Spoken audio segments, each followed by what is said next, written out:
Hello, everyone. Happy Monday. It is obviously the Christmas episode of Jay-Z and Andy.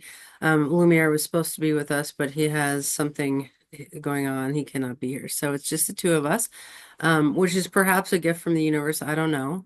Everything's a gift this week because it is the holidays. Oh, Andy, speaking of gifts, look what I got in the mail. Oh my God, it's a gift, some gifts. I got a gift from you, and I want to open it. Please do. All right, so this will be an unboxing episode in which you people Andy likes to wrap things with a lot of tape. And then I usually have like scissors or a knife or something, but I'm not at that desk right now, so how am I gonna do this? Hold on. Um, Oh, wow. all right, hold on. I'll be right back. I gotta get some to open it. I'm pretty much the Christmas elf of, you know, astral present because you should see these presents. Okay, I'm back. Okay. All right, I got some trusty scissors. Whoa. Or is it gonna hurt anything if I I don't cut it? think so. All right, hope not. So excited for you to see these gifts. All right. I'm an organic shopper. I don't like try to buy you a gift, but when I see something that you is meant for you, I have to get it. Oh, nice. Don't hurt yourself. Whoa. Okay, hold on. Are you excited about your gift? I am. All right, here we go. Whoa. And all right, a little thing that says Daisy and a little thing that says for Jay-Z. All right, so which do I open first? Either one. All right, here we go. And the other thing that I love is you always reuse paper. So it could have anything on it from some other It's true. prior. Sometimes I wrap things in astrology worksheets. Yeah. It's such a teacher move. Oh yeah. This happens to be classic Christmas wrapping paper, though. This one here. Yeah. What do you think it is? All right. Well, it's not beads because it's flat. Uh, I don't know. A bookmark? Hmm. I have no idea.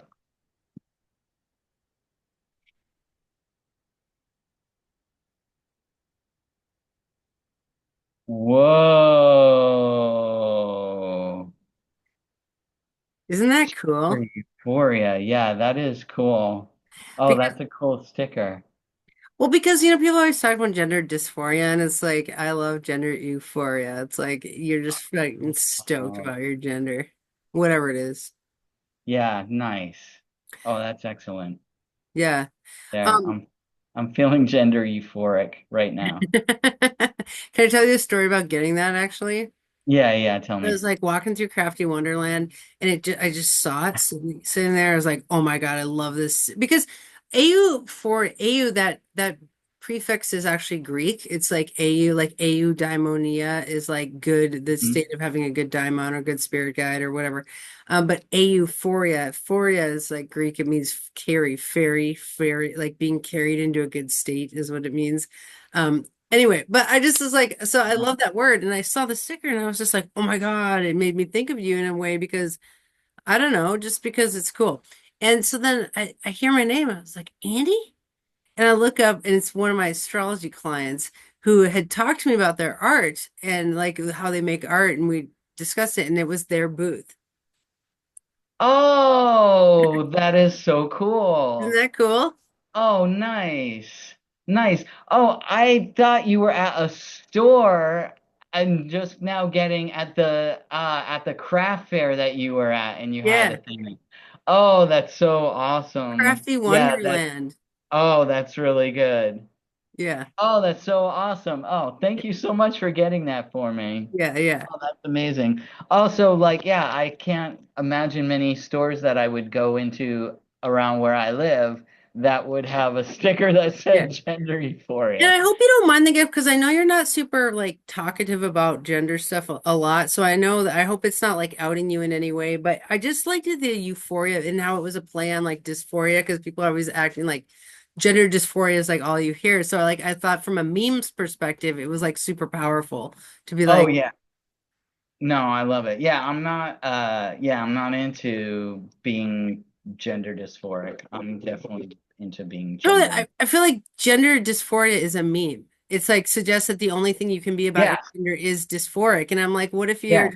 stoked about your gender? Yeah, or even if you're trans, that you have to be dysphoric about it. Like that's just dumb. Like why can't you be? You know how we were having this conversation, what was like yesterday, about like why do you have to be a struggling artist? Why can't you just be like a happy artist? Like why Totally. do you have to have gender dysphoria because you're trans? Like that's messed up. I don't Okay, get so it. you get why I got it because I from the memes perspective, I was like, this is super powerful, actually. Yeah, yeah, I'm with Yeah. you. All right, gift number two. This one I'm actually super, super excited about. Like, oh my goodness. What do you All think right. it is? Well, I don't know. This could be something that you made, or it could be some, I don't know. There seems to be like little lumps in it of like little parts of it. All Oh, right, I don't cannot wait for you to see these lumps. know. All right, what are the lumps? You use a lot of tape. They're bumpy lumpkins. Bumpy lumpkins. A lot of tape adds to the suspense. Totally. All right, here we go. Yeah, it's the traditional red and You're having green. Christmas euphoria as you open this. These are for your Crocs. Oh,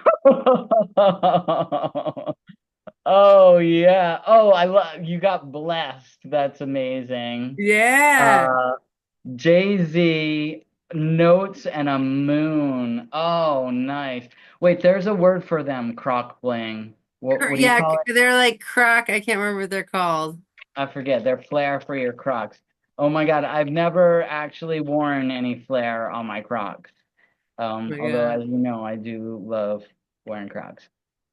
Yeah, that's like, Wow. Oh, there's a star too. yeah, I think that glows in the Star? dark. Yeah, that's awesome. It looks like it. A moon, a Z with a J. And they're gold. Oh yeah. Oh yeah, yeah. They're golden purple. Yeah, you love purple. Or brown. They look at yeah, they're very they're totally my style. Yeah, a musical notes and blessed. That's awesome. Yeah. Is that so in brand for you or what? Yeah, that is totally this is so good. Yeah. Yeah, I don't even know if they're all gonna go on the Crocs or they might find other places that they go. I don't know. Sort it out. As long as you have lump euphoria, I don't care where they All go. right, yeah, thanks for the lumps. That's an awesome gift. Thank you so much. Wow, what a great surprise at the mailbox. Wasn't that fun? Aren't those fun? Yeah, yeah. Thank you for everything. I love you, Andy. I love you too. Thanks for my coffee mug. Oh yeah. That's another thing. Like, just had to get it for you because it's so on brand. Yeah, totally. All Okay. Let's right, burn what do we some talk about? let's burn some sage to clear the air before we talk. Okay. Oh, nice. Um, so I think we should start with Bob Proctor's video on you guys can look this up. It's Bob Proctor on self-image. Now, and I was told to watch this by my guy I have a crush on at the pool. He's pretty young, but he's definitely of age. It's not like I'm like creeping on him, but he's probably only like 30 or something. I don't know. I'm 47. But I don't but we talk about manifestation and think and grow rich and stuff like this. And he stopped me the other day and he's like, "Hey, you should watch the video on Bob Proctor's self-image." So that's why we're watching it. So tell me, what did you get out of it? Like, what's the gist of the video? Yeah, I thought it was great because it's right in there of the collection of, and it's kind of a progression, like he's after Napoleon Hill, and I'm imagining because he's selling his things on video cassette, and he's saying, put this in your car. So it's the same themes, right? Are like repetition, say this thing 3 times a day, clear all the other cassettes out of your car and listen to this cassette. Like it's really reinforcing the lessons. And the lessons were the same ones. So like I liked he had this drawing of a circle, a big circle on top, and then a smaller circle, and then the big circle on top he divided into your subconscious and your conscious mind, and then the circle below is your body, and how it's not your conscious mind that's controlling what your body does directly, but your subconscious mind. Hmm. And I liked the thing he had about that you create a mental image of what you want your self-image to become. And then you have to implant that from your conscious mind into your subconscious mind. So I feel like it was a repetition, and the more that we explore all these ways that people have been compelled to tell future generations and other people to like share with them the secrets that they've found, they're kind of like the same core principles. Yeah, this one's a little bit different than manifestation theory, where you're supposed to vision what you want, right? And I want a thing, I'm visioning it, go towards it.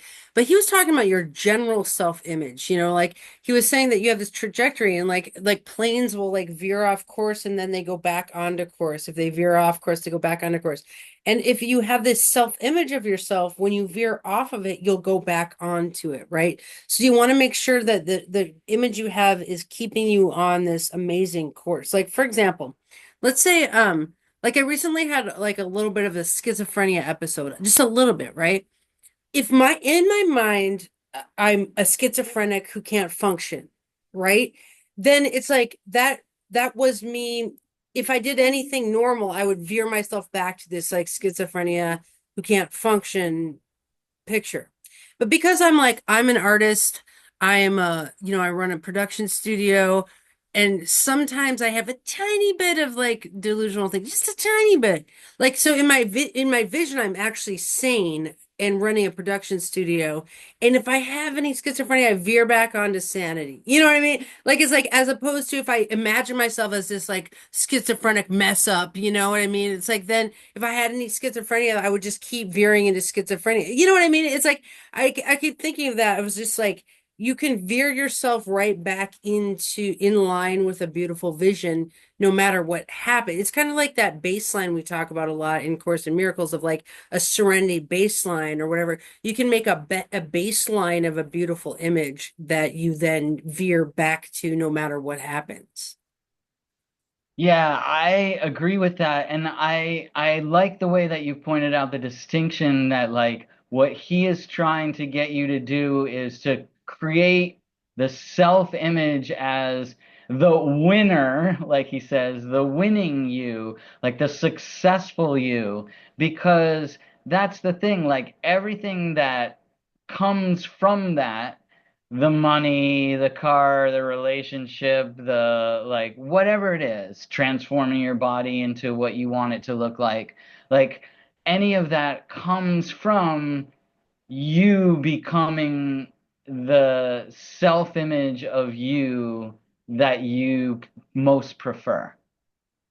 Yeah, like okay, so like if we were looking at it from like let's use the gender euphoria sticker we got, right? Like, let's say you imagine yourself as somebody with gender euphoria. You're just like, yeah, my gender's so awesome. Like, I'm so awesome. Like, if you had a bad day about gender, if someone like misgendered you or was mean to you or something, you'd be like, that was weird because I'm gender euphoria. And like, you like see that as a veering off course and you go back to this beautiful winning image, right? Like, we never want to create an image that's a losing image, like where you're like, I have gender dysphoria. That's me. That's me. That's me. Because it's like then if you have a good day, then you're like, well, that was weird. Back to gender dysphoria. You know what I mean? Like, Yeah, absolutely. And I think this goes back to the first book that we were reading, the Scripting the Life You Want, and the way that that guy has you write every morning in your journal, which I actually am still doing. It's like what, December, and I've been doing it every day since August.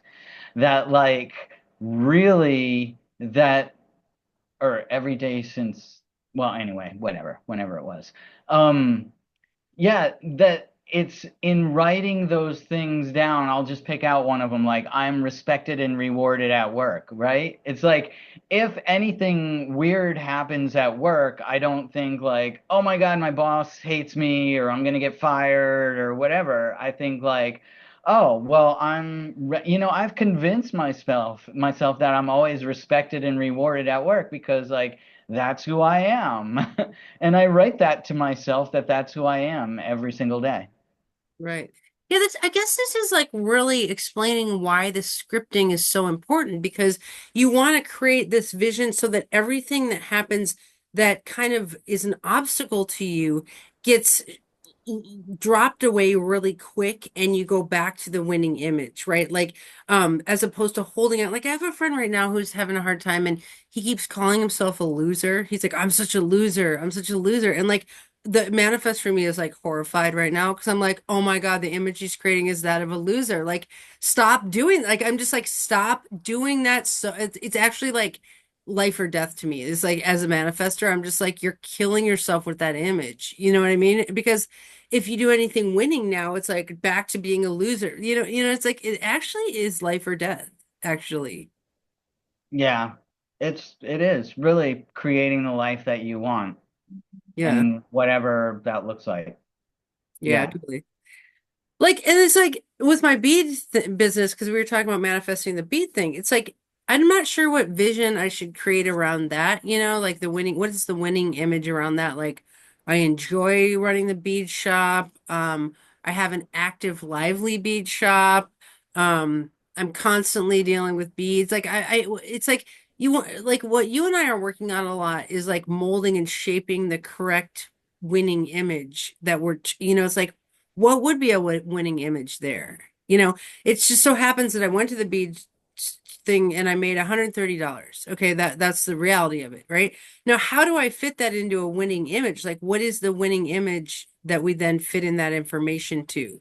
And that I haven't decided yet. I don't really know.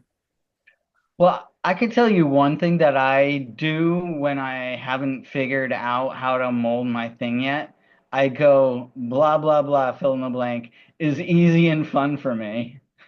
Oh, running the beach shop is easy and fun for me. Okay, okay, I like that. Yeah.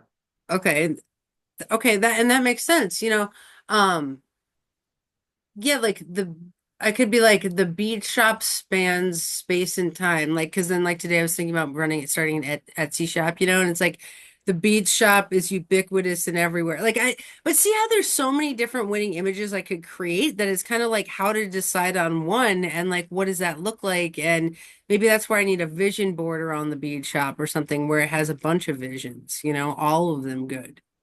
Oh yeah, because you don't want the bead shop to be ubiquitous and everywhere and then take up all your time and like be a total drag. That's true. So do you think it's possible to have winning images? Like these manifestations we're working on are like tiny micro winning images for whatever it is that we want, right? Like, are you supposed to just have one winning image or is it okay to have a bunch of like micro winning images? Well, I don't. Do you remember from Bob Proctor that like what the winning image is? The winning image like the winning image of you, or is it you in the environment that has like the kind of car you want and going to your bead shop and talking to your customers or whatever? Like, I guess it depends how big the picture is, how much is just you or the things around you. Yeah, because you would put your winning image in context, like we've been talking about that lately contextualization of your winning image. Like you can have a winning image, but it goes out and does different things. Like now our winning images are talking to our best friend. It's like, what's the winning image of Jay-Z talking to his best friend Andy? Like, what's that look like? It's like, um, always has something cool to say and ask and, you know, I don't know, you know what I mean? But then Jay-Z going to a kirtan, like the winning image there is that he brings his harmonium and he has a very spiritual experience or something like that. Yeah. Yeah. In mine, just the way that I happen to do it lately is I don't say anything that's not that's too specific. Like I say actually, and I put this in my thing every single day. Andy and I are win-win BFFs. Ah, oh my God, it's so true. Oh my God, what if Yeah. I added that to mine too? And then it would just be like a double manifestation. They say like if you pray with two people, it gets way stronger. Oh yeah, absolutely. Huh. Absolutely. Win. Yeah, and I have like I enjoy activities with the local crew of friends, and my local friend crew is really growing, and as you can see, I got this new gong. And then I was hanging out with my friend Kristen today, and she was saying, I told her that because I was hanging out with Natalia the other day, and she had a gong, and I was kind of jealous, and so I went to the store and got a gong. And then Kristen's like, "Oh, we should do a gong bath together." Natalia and I were thinking like she'd bring hers over to my place and we do a gong bath. Why don't you bring yours too? So we're gonna do that on New Year's Eve. Wow, interesting. Interesting.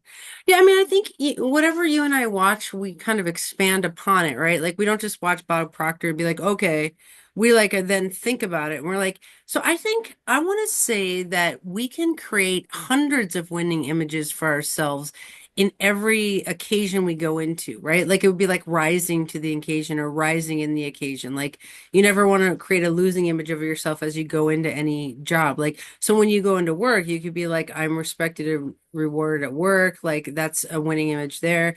But like, yeah, I think because an athlete, for example, imagines themselves in their athletic thing, like they say, if you visualize it, you're more likely to win or whatever. But like that would be them visualizing or creating a winning image of themselves going into, their battle or whatever. But a winning image of them being a mom is going to look very different than being like at the shot put race or whatever, like so I just want to expand this to say that we have to create thousands of winning images a year to really be an ultimate all-around winner. Oh yeah, yeah, absolutely. Because we because we do a lot of things too. I mean, I think that's part of living life to the max, right? And I like my examples, I'm trying to just give them this to give some level of concreteness or not concreteness. But I think the key thing behind it is the emotion behind like, oh, what it feels like to feel respected and rewarded at work. Like I can really tune into that, even though it's a very vague statement. I can tune into the feeling of that. I can tune into the feeling that like we are win-win BFFs, you know? And then so no matter what life experience it happens as. Hmm. Well, like when you got your presents today and your crock bling, you're probably like, "Oh my God, that's a win." It's a total win. Yeah. Yeah, and I can't wait to send you some things too. I'm Yeah, no making a little pressure. pile. Well, No, but I no, for reals. I'm saying that because I do have a little pile going. oh, nice, nice. Um, so I mean, I think we can, so now I'm looking at Excuse Me, Your Life is Waiting, and I'm on page 95, and she's like talking about switching focus here. So she's saying if you start focusing on something that's not a winning image, basically, she's like, you don't have to change it, just stop focusing on it. So let's say you have a winning image that we're win BFs. But let's say I canceled on you, which I never do. But let's say I did for a reason. if you start to get really bummed and you're like, maybe our relationship's deteriorating and like maybe Andy doesn't love me anymore, or whatever.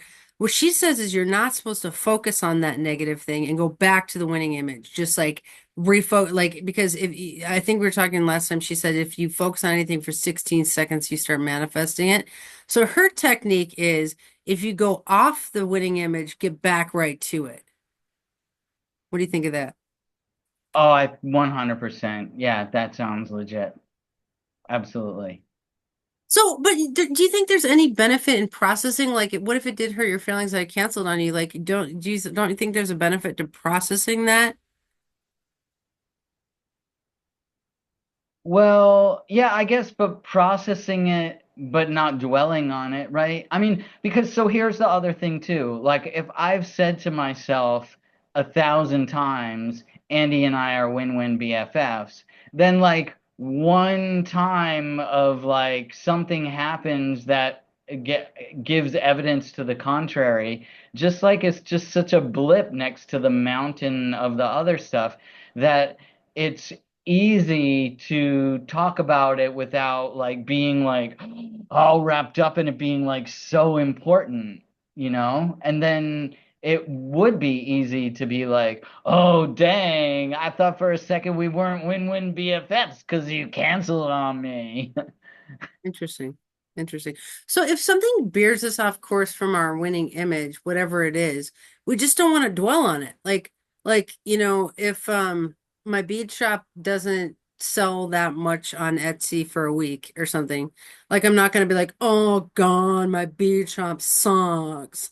Like you're not supposed to focus on that. You're gonna be like the bead shop is easy and effortless. And like you just go back on course to the winning image. You just don't stay in these negative thoughts. And I guess that's her lesson here. Because she says that problem will no longer be the focal point of your life if you get back to the positive mindset. Yeah, I'm with that. Okay. All right. So let's see. Now we're moving forward. We're in chapter. Okay. So she's saying buzzing on command. Now, this is a thing she talks about where she's saying you can get, you know how you're supposed to have like a feeling behind your thing you're manifesting. So you're supposed to be like really excited about whatever your winning image is. So she's saying that you can learn to buzz about a thing on command. So she's saying the art of feeling good is not exactly something at which we are highly accomplished. So the goal is to learn how to do it on the spot. So what do you think about the that you can just resurrect um or you can just not resurrect but conjure a super awesome feeling out of nowhere? Like, do you think that's possible?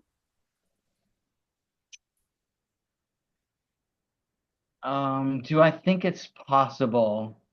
Yeah, I think you gotta, it's like a meditation technique, right? You gotta focus on that and visualize it, and then you can feel it. I think that it's easier with practice. Well, like actors do this before they go on stage, they're like they do their like exercise, they're like or whatever they do, they just get all like I mean, actors. I mean, I don't know. I've never really been an actor, but although everything I do is an act. No, I'm just kidding. I'm kidding. I'm not acting well. Um, I'm acting like myself. Is that an act? Okay. Anyway, but you know what I mean? They like do all those like exercises to get pumped before they go on stage, or athletes get pumped before they go out onto the court, right? They listen to songs like dun dun dun dun dun dun dun dun dun dun dun dun dun dun dun dun dun dun. We should listen Yeah. to that song while we think of our winning image. Yeah. Yeah. Well, it's true. Well, when you're talking about it now, it does make me think of like meditation techniques that you have, like reciting a mantra or visualizing a thing. They're just practice ways to get your mind to like really focus and concentrate on a thing and exclude the other things. So you want to exclude all the like fears and doubts, and you only want to like really focus on the thing that you want. Do you remember when we were doing BAM and booyah, like whatever you like. You could be like Andy, win win, bam. Like, but you don't want to be like I'm a loser, bam. You like don't want to do that with your negative image. Like, never give it like the oomph. You know what I mean? Yeah. Well, Andy, what about you? Do you feel it's easy to buzz into something? Do you have to like really fully believe in it? Is it where does fake it till you make it come in, and where does like because there's this fake it till you make it thing, and then there are some people who say things, but they're just like really not believable. Is like they're projecting that they don't actually even believe it. They're just saying it. But like, is that bad, or are they at least trying? Like, what do you think? Well, okay, so I would say if I was being a mathematician about it, like it's easier to buzz around on certain transits than others. Like if you have the sun conjunct Saturn by transit, it's like your chakras are kind of shut down and like you're trying to get excited, but you just feel bummed or whatever. And so I think I believe in this exercise, and I think it's harder to do on certain days than others, right? Um, if Venus is on your sun, like or Venus and Mars and Jupiter are on your sun, you're just gonna be like buzzing around like a freak, you know what I mean? But like, oh my God, Andy and I, best friends, we're best friends, you're just gonna be freaking on it, you know what I mean? Because that's what a good transit feels like, right? So, and I think this is why good things happen to people on good transits, is their chakras are spinning open and they actually are able to provide that good buzzing vibe about things, you know? So this actually kind of explains like transits and how they work. Is like if your chakras are shut down, it's really hard to manifest what you're trying to do and you feel blocked, you know? I do think you can get your chakras spinning if they're closed. Like I think you know I might want to study like how to get your heart chakra open or like I guess yogis do that, right? Like you guys take a closed heart and you run Kundalini energy through it, it opens the heart chakra, right? Yeah, well, actually, this gong, right? This gong is specifically tuned to the heart chakra. And if you sit in front of it and start banging on it, and that's why I have it in front of the stone wall too, it like really resonates out real far. And this one, like, you can hold your hand like 5 inches away and feel the vibrations. If you're sitting right there in front of it, like, you can't help it, but like, it just like, it changes you. Wow, interesting. Well, and that's where we use music in remediation. We use music to blow through chakras, or like you can put like some metal music through a huge amp and blow right through your heart chakra. Or like, you know, so I think sometimes astrologers are kind of tonal, like remedy artists are kind of tonal frequency experts. You know, it's like like, what is that? Who's that lady who does all the cleansing of spaces? Where she does her tuning fork and she's always like holding her tuning fork through everything or whatever. Um, but anyway, it's like a tuning fork can cut the energy. Like sometimes you might want to use tools to make the energy higher, as you are thinking of your winning image, you know, just, you know, to keep all the chakras spinning is what I would say, you know. Um, so she's talking about a replacement feeling. Like if you have a bad feeling, you're supposed to like get rid of it and then put a replacement feeling inside of it. Um, Okay, so she's like, I'll find some stupid, dumb, meaningless, insignificant thing about whatever it is I'm mad at that I might possibly begin to consider as a positive aspect of the situation or individual, something I might just possibly be able to appreciate. So she's like forcing herself to like basically go have a positive mental attitude about things to keep her manifestation going, you know? I mean, how would you define a positive mental attitude, PMA? Oh, accentuate the positive. Was that a song? You know? I don't know. Anyway, yeah. I Yeah, think it's like what we've been saying. You gotta like ignore, like just let go of the things that are not helpful and and choose positivity, basically. choose the positive things that are helpful. Do you think we're being toxically positive? That's a good question.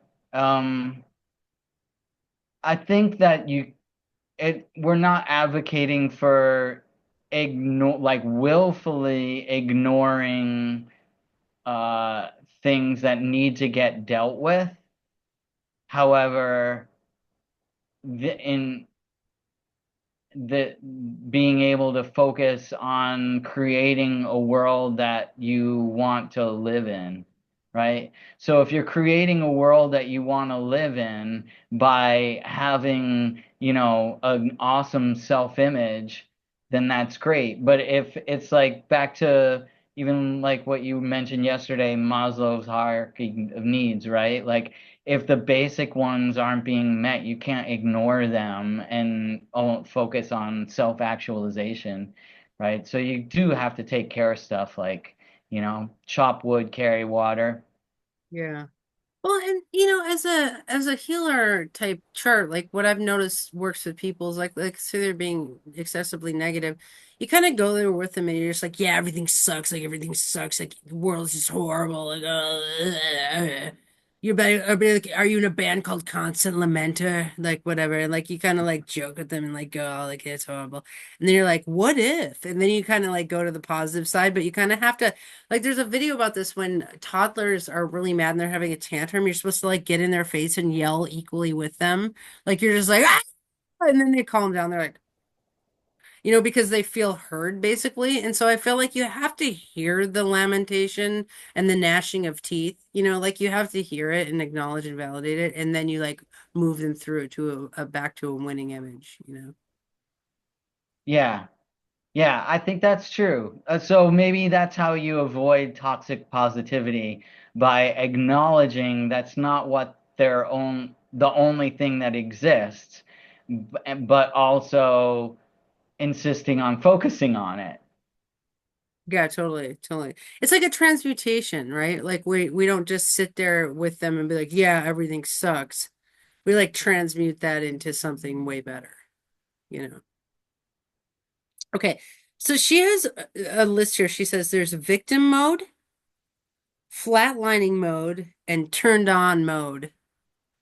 So what is victim mode, do you think?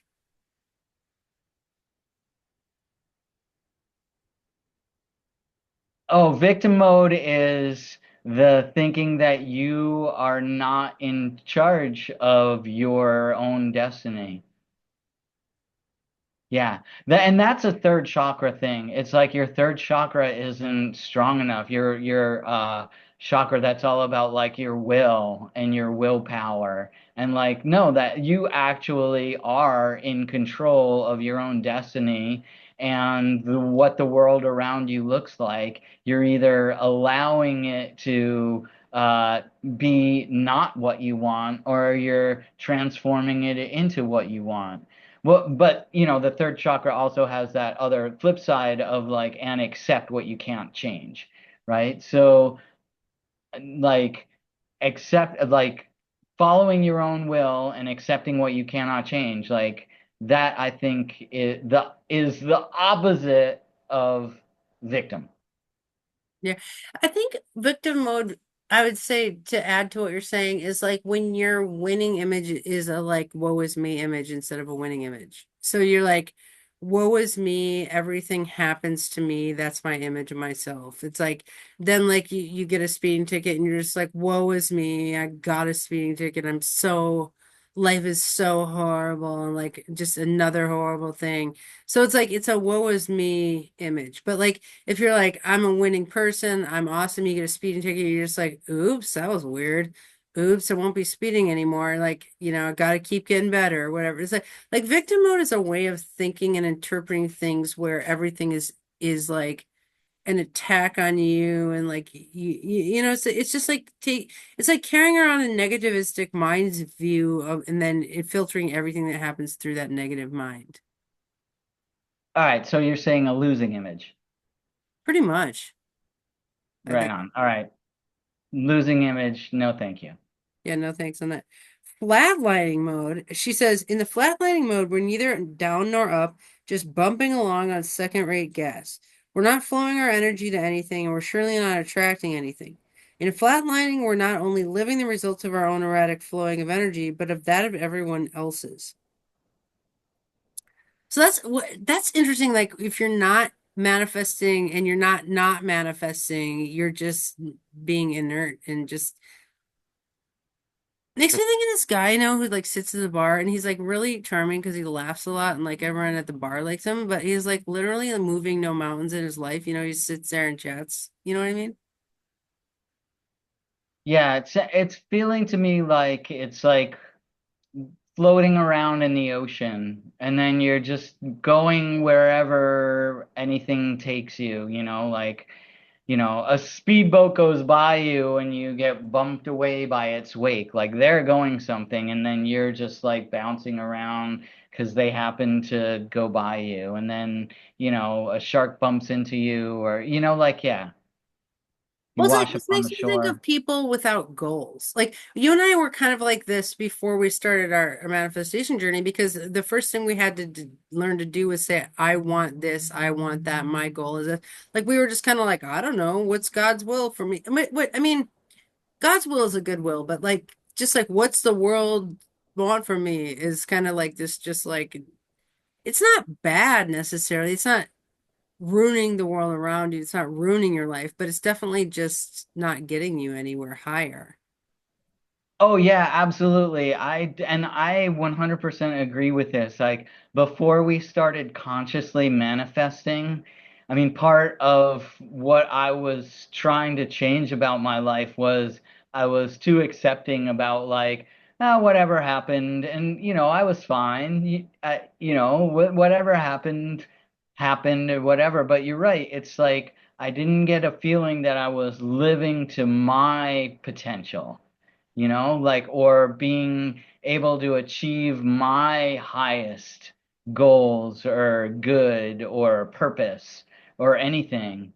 And I think that in consciously manifesting now, I definitely feel more like I am achieving the purpose of what I am supposed to do. Yeah, interesting. Yeah, I have some friends who it's making me think of a friend who had a setback on in the digital realm, like where one of their pages got shut down and they were just stymied by it. Just they just quit like on everything social media and all the stuff. And I was like, if the manifest reminded me, it was like, no, you just got to pivot. Like if your Facebook page just shut down, you go to email or you go to Instagram or like you pivot. Like because like you don't just want to be like hit around like the waves of the world. Like if you have goals, you're like, like I'm gonna read 100,000 charts before I die or whatever. Like the goal is like, and then your page gets shut down. You're like, oh, got to go over here and read 100,000 charts. And like that's in the Seven Habits of Highly Effective People is like start with the end goal in mind, which is you're supposed to like have this goal and then you thread the needle of life to that course, not being shaken around, and so I think this is kind of interesting. I mean, do you think it's better to have goals than it is to be just like whatever the world gives me? Yeah, I think it's way more fun. Because I think the thing is that you want the things anyway. It's just if you haven't yet like really thought through or admitted to yourself what the things you really want are. Because otherwise it's subconsciously in there. Like you really do feel bummed out that you're not uh getting where you want. And then if you've like, it does seem like a compromise to be thinking, oh well, I'm not gonna try because I'm not gonna make it anyway, or like yeah, that's not a good and an energizing feeling. I feel real energized when I say I want something, and then I even get like one baby step towards it. Yeah. Yeah, I mean, I feel like goals allow for the gamification of life, where it's like in the point system, like, people wonder why I enjoy selling books and things like that. I'm like, because every time I sell a book, it's like from a gamification standpoint, I won. I mean, like I jumped over the tortoise in Mario Brothers and didn't, it's like I was like, yeah, like when you're playing a video game, you're like, oh yeah, sold a book, like it's like it allows for like the gamification of the experience where you're just like winning. You're not, but it's like I guess some people feel like if they have goals and they notice when they don't hit their goals and then they feel like a loser. And so it I don't know, I guess when you set goals but you only notice the wins, like that's what's fun. It's like you and I don't really dwell on Yeah. the losses. Yeah. Yeah. And the feeling of winning is great. And like it's not winning against somebody else or at the expense of somebody else. It's like a personal win, and I think that's part of it too. Like I think we've been practicing, and that's why we keep talking about like how do I write down what I want? It's like how do I write down what I want so it's achievable and within, my realm of being able to actually be successful. Like how do I set myself up for like success and the winning feeling? Yeah. Okay. And this will be a good place to stop because we have the next one, which is the turned on mode.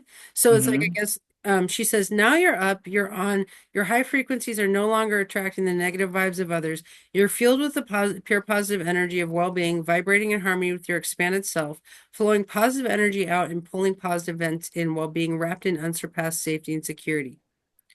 Um, She says, victim mode, flatlining, or turned on. We will always find ourselves in one of the three. Our goal, of course, is to make it the turned on mode as long as we can, which is why we look to the high, high energy of appreciation. So, anyway, so I think true manifestors that I know are kind of always in the turned on mode. They're just like, like alive, whoa, what I mean? It's like, and it's like really funny. My schizophrenia is actually me seeming like everything is too magical. It's like that's my disease is like everything is too magical. It's like I'm so sorry. Like I'm like sorry, not sorry. You know what I mean? It's like it's because I think I'm just like so turned on. Like I don't like that phrasing. It sounds kind of sexual, but like turned up. Like I'm turned. You know what I mean? Like it's just like Hmm. I'm just like. Like everything's magical or whatever. Like it just I think there are people who live in that mode and these are the people who end up in Hollywood or who end up being the star of a movie or it's like there's people who are just constantly trying and seeing a high vision of themselves. I mean, do you think that's something in the chart, the natal chart, that ability, or is that something you learn and then you apply it?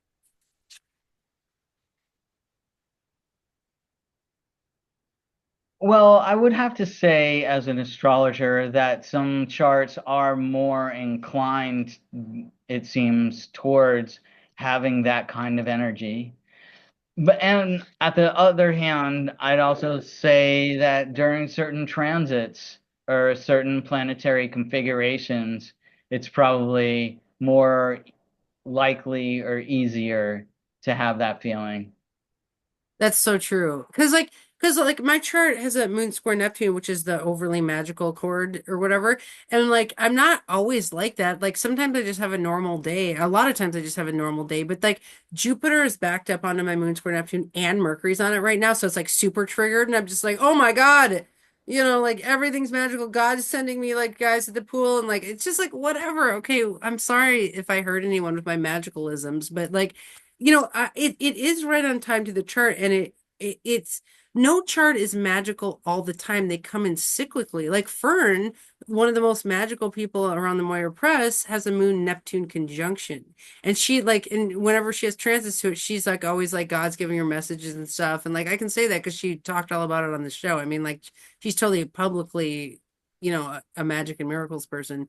But I do think some charts are wired to see magic and miracles and others are not as much, and that's part of the larger plan. It's some people are visionaries and some people are maybe a bank teller and that's we need bank tellers. Not that you can't be a visionary bank teller. I'm just saying, but it's like I don't know, like I just don't think everyone's supposed to be like constantly turned up, but maybe they are. Maybe I'm being judgy. Hmm. We can ask Alexander when we see him next. All right, let's do that. All right, Jay-Z. Well, All right. Well, that was another awesome discussion, Andy. So glad that you don't mind discussing things with me. Oh, I quite the opposite. Yeah, No. hey, what are we gonna discuss next? Did you see, yeah, that I got a slightly different edition of this book Whoa. now. So And what are we up to? we're on chapter, hold on, chapter 6, and we're on the be in love section. Okay. Ye gads, I'll I have feel you it. up in the background to schedule. All right, cool. Well, we will continue this conversation. All right, Merry Christmas. All right, same to you. All right. Put your things in your Crocs and show us next Oh, I time. will.